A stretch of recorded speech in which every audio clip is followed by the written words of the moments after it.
Farmacología en relación con los psicodélicos. Dr. Benjamin Malcolm. Creo que este es un buen punto de partida. Y, en general, la farmacología es el estudio o la ciencia de los productos farmacéuticos, el mecanismo de acción de los fármacos y su metabolismo. Me gustaría comenzar estas conferencias hablando sobre dos principios fundamentales o áreas principales dentro del campo de la farmacología, ya que creo que si entendemos bien la farmacodinámica y la farmacocinética, tendremos un marco sólido.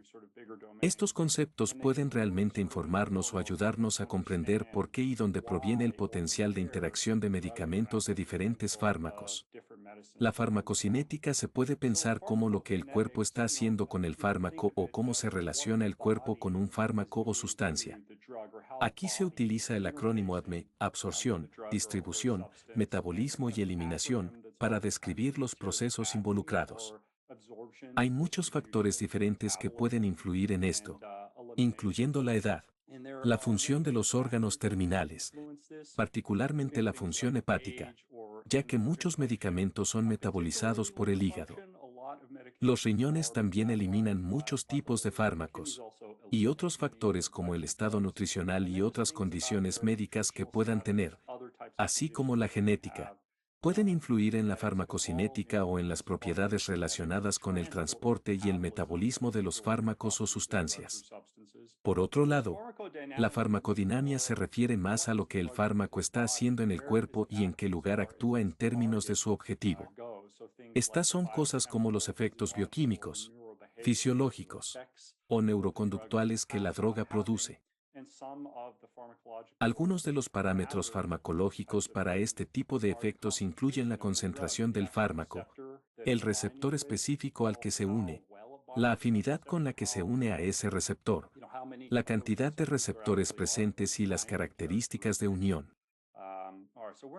No profundizaremos en ese nivel de detalle, pero al comienzo de la presentación, es importante considerar de manera general las sustancias que vamos a cubrir en términos de su mecanismo de acción, a qué tipo de objetivo se dirigen y qué otros fármacos actúan sobre ese mismo objetivo, ya que eso puede ser una fuente importante de interacciones farmacodinámicas. La otra parte a considerar es cómo se metaboliza el fármaco, y qué tipo de fármacos podrían interferir con su metabolismo o transporte, ya que eso sería más una interacción farmacocinética. Para reforzar un poco esta información, existen las interacciones farmacodinámicas, que básicamente se refieren a una superposición en el mecanismo de acción de los fármacos, y las interacciones farmacocinéticas, que se relacionan con la inhibición o inducción de ciertos tipos de enzimas o proteínas que metabolizan los fármacos en el hígado. Estas enzimas se conocen como enzimas CYP o CYP.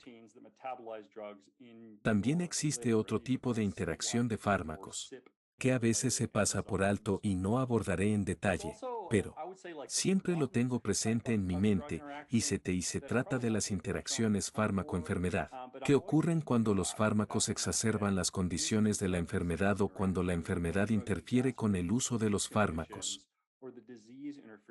Recibo este tipo de preguntas con frecuencia.